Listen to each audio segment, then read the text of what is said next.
I started Go Green Northbrook about 6 months ago, and it really is just a group of volunteers, citizens who live in Northbrook or work in Northbrook that are concerned about energy and environmental issues in general. So we've got a website, gogreennorthbrook.org, and you can look us up there. And Kevin is video recording the presentations tonight, so we're hoping within a week, we'll have the presentations here up on our website. So check us out. We already have another series of videos for a conference we had October 21. So those were more focused on school activities. I was going to say our Go Green Northbrook now has about 95 people. We have 10 teams of looking at different aspects of the environment, and one of those teams is our energy team. And we have a few people here tonight from our energy team. Dave, let's see, who else is here? People from the energy team, you just kind of stand up so the audience can know you. Okay. These people are on the energy team, and we're setting up in our website an opportunity for you to ask questions of our energy team. Just general, we'll get you started in any kind of an energy conservation or solar or geothermal type of project. We've got experts in those areas that can at least get you started. So we're hoping that will get on our website within the next week. The other thing I wanted to say is okay, we were reading in the Northbrook Tower about how Glenbrook North and Glenbrook South both were very effective at implementing some energy conservation and some solar projects. So we spoke with them, and we got a couple of good speakers that were actually involved in these projects. The way the format's going to run is that we will have presentation from Dan Whistler from Glenbrook North High School, and then we'll go directly into a presentation from Brendan Levitt, who will talk about solar. And then we'll open the floor to any questions. Like I said, Kevin is video recording, the presentation, so he may have to learn, but the seats in back of him don't have as good visibility, but we're going to just go ahead and go. So with that, Dan Whistler, please get us going on energy conservation at Glenbrook High School. Thanks, Doug. Thanks. All right, good evening, everybody. I'm Dan Whistler. I have worked for Glenbrook North High School for 9 years, and my role there is I'm the assistant plant operator. So basically, I'm the person that's in charge of all the maintenance in the school, the maintenance people, the PMs. We work with different architects and engineers to implement energy strategies.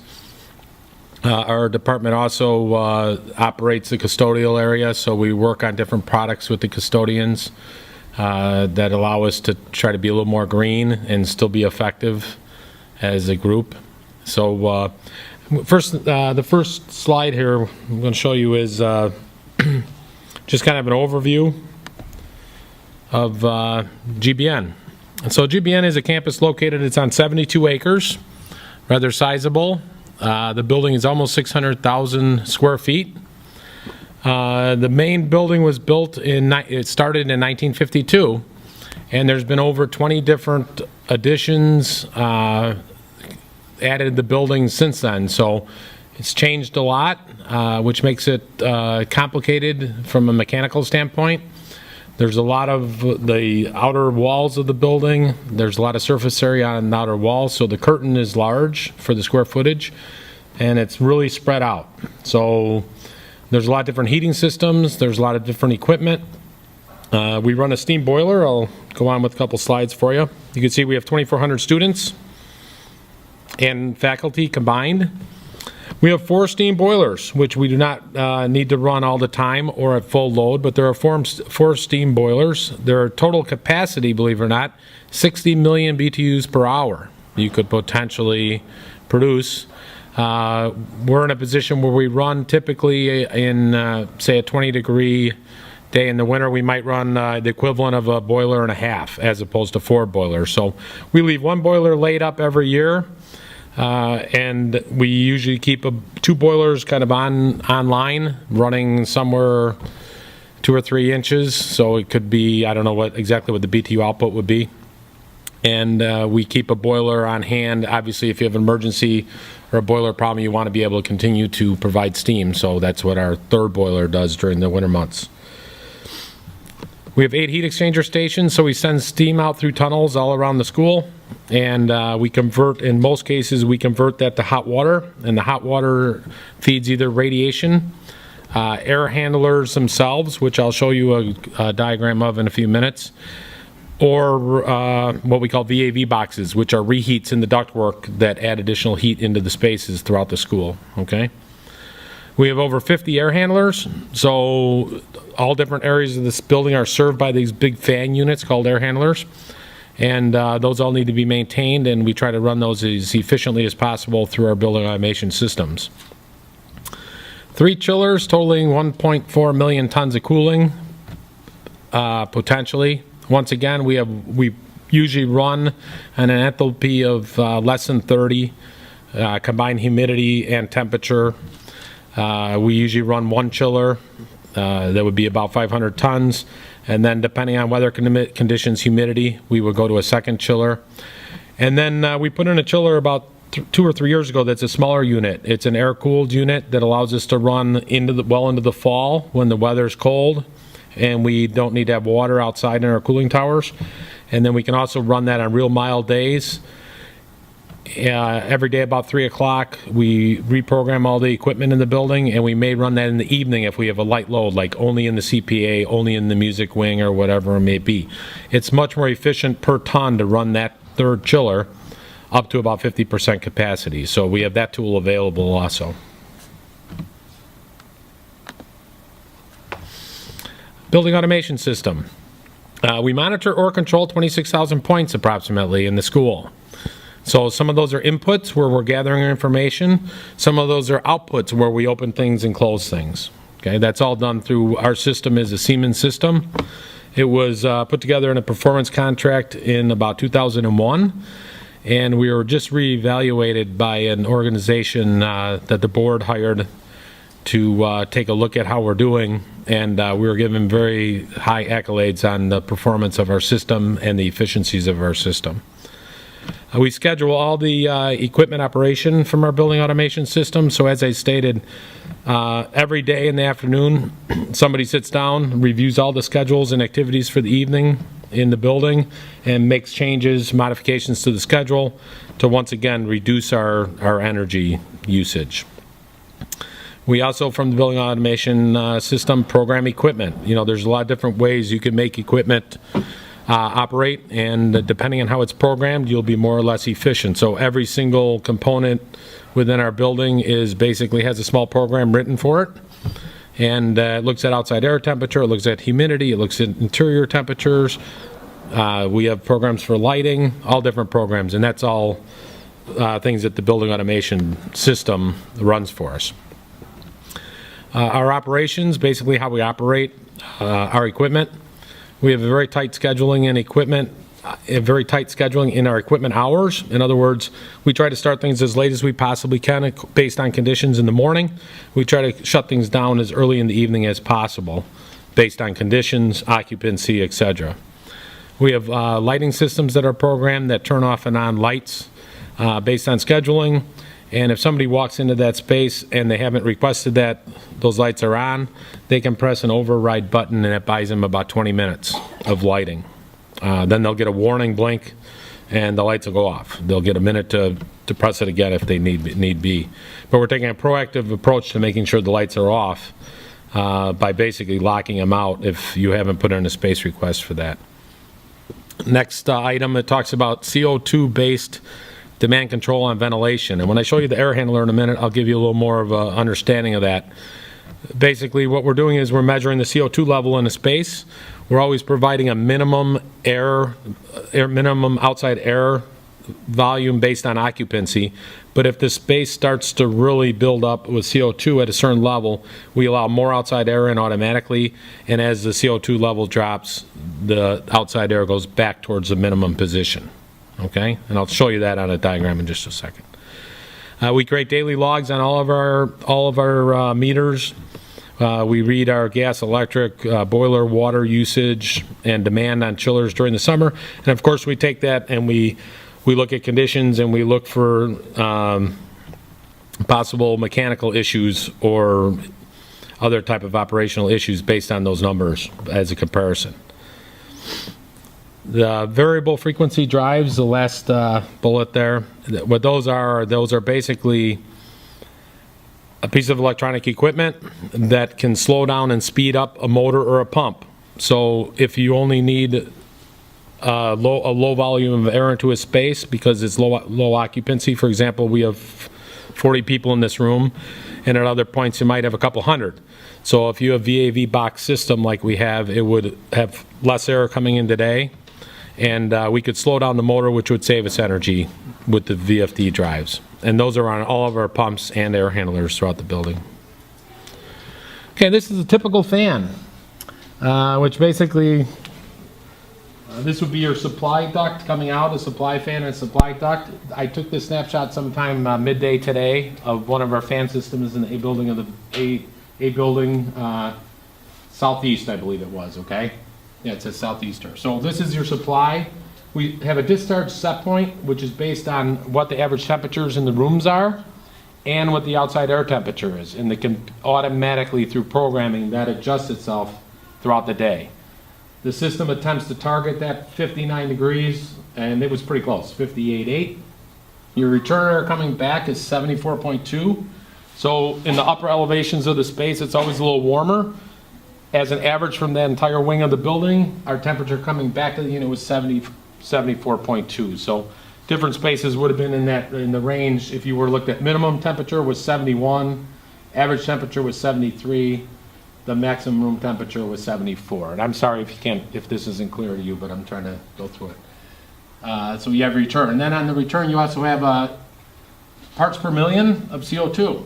So once you get to 1,000 parts per million, that's when we're going to start automatically ejecting outside air until you would drop below the 1,000 parts per million CO2 again, okay? So this is, and once again, this is all automated.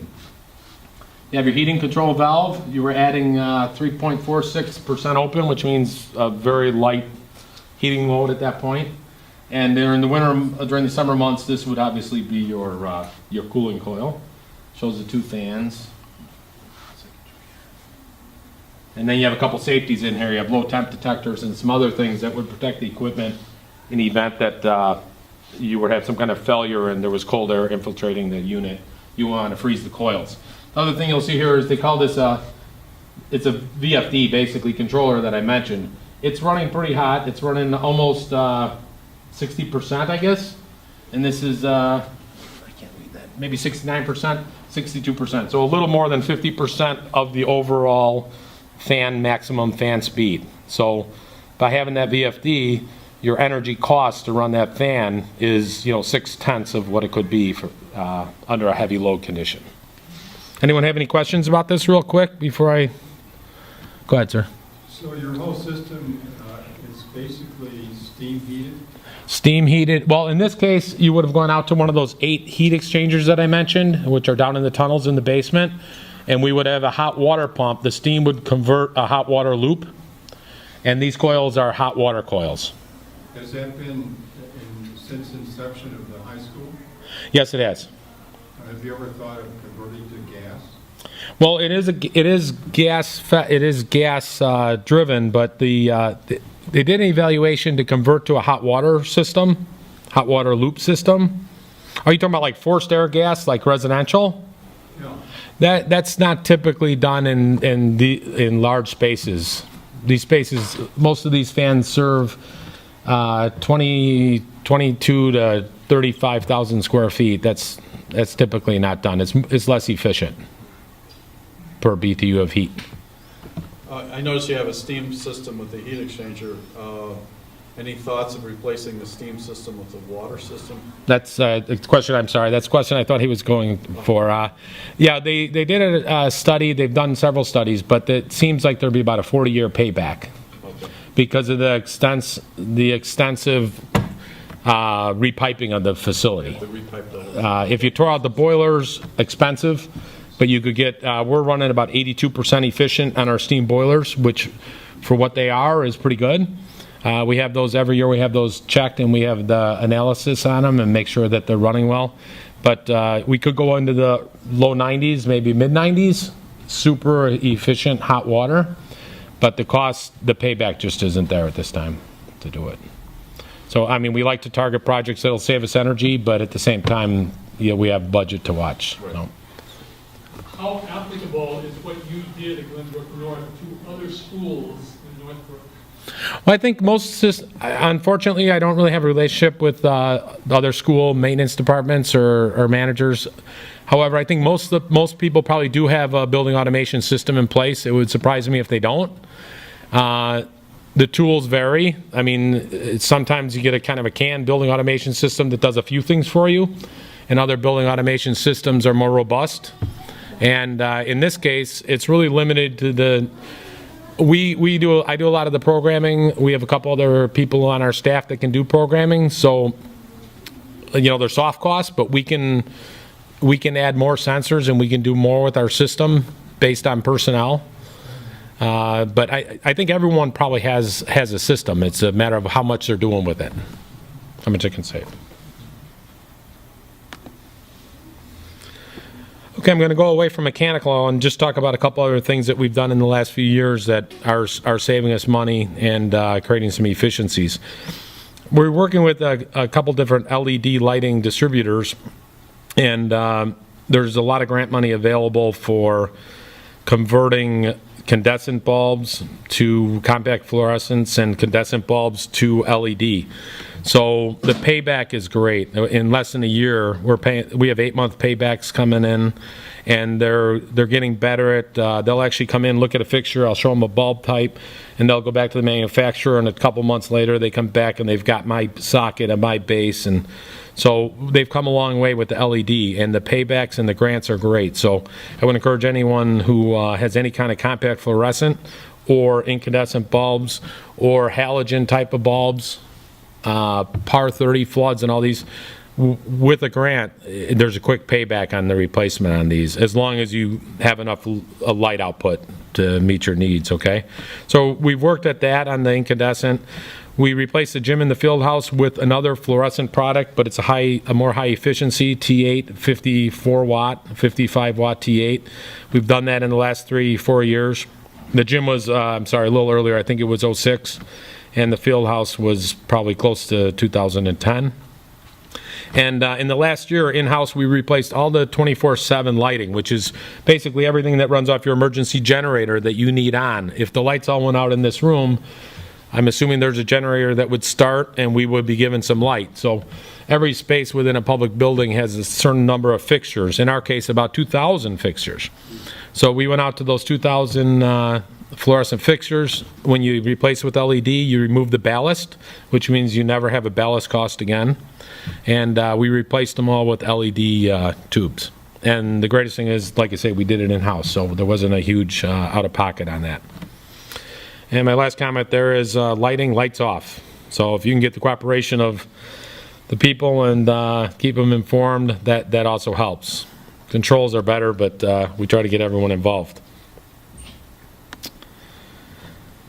Okay, on recycling and refurbishing of products.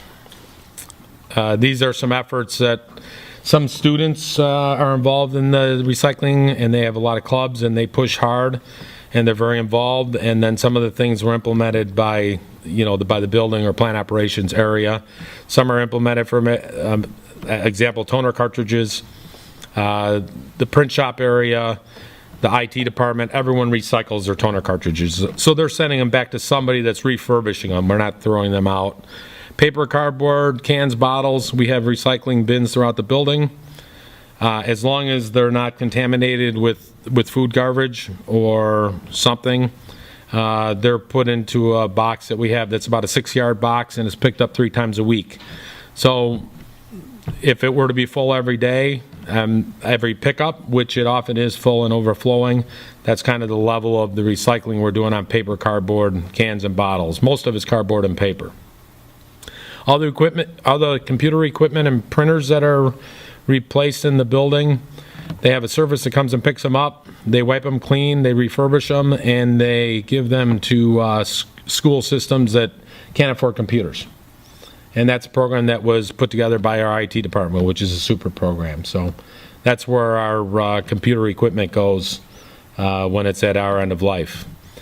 We have several battery recycling bins around the school, and as they fill up, we have a battery group that comes in, we buy batteries from, that picks up all the batteries and takes them away and recycles their batteries. For fluorescent bulbs, we have kind of a interesting tool. It's a little scary, but it's a 55-gallon drum.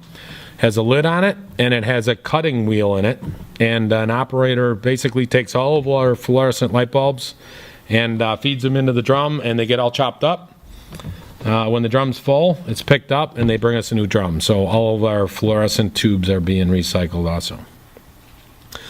I mentioned oil. We have an oil scavenger service that comes and picks up oil, either from our motors, pumps, our maintenance garage, our outside guys, our equipment, or our auto shop. They come and pick that up and recycle it. This is kind of an exciting slide. The next one, I was putting this together today, and I started thinking about consumables. And I looked at cleaning products, toilet paper, paper towels, hand soap, copy paper, and the cafeteria.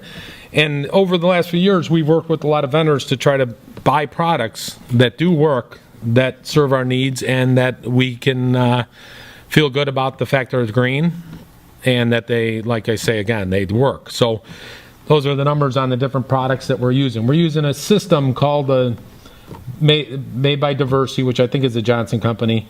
And they have 4 products that are pre-mixed, that basically you have a machine that hangs on the wall. The water comes into the machine at a given rate. The product's mixed at a given rate. So a custodian doesn't do his own measuring. He can't make a hot mix because he thinks it works better, or a lighter mix for any reason. It's all pre-mixed. And it's a great system. It's saving us money, and we're using green products in it. So we're pretty excited about that. And we're always looking for cleaning products that fall into those categories. The toilet paper, paper towels, speaks for itself. Even the hand soap that we're using in the hand soap foam dispensers is Green Seal certified. Copy paper that's being used in the print shop and around the copy machines is 35% post-recycled.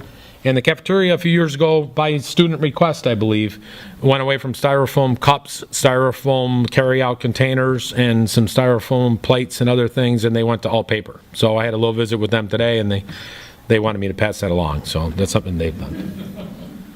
How about the utensils in the cafeteria? At this point, they're still plastic. I don't know the content or what kind of recycled plastics in those. Okay, and I'm determining this challenges, but like I say, I think it's pretty exciting. We're always looking to find effective green products. I say effective, obviously, because a lot of them we try aren't real effective. So we're looking for effective green products.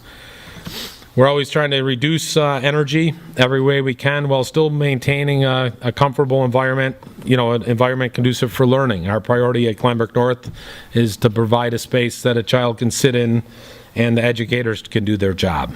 So that's our goal in that area.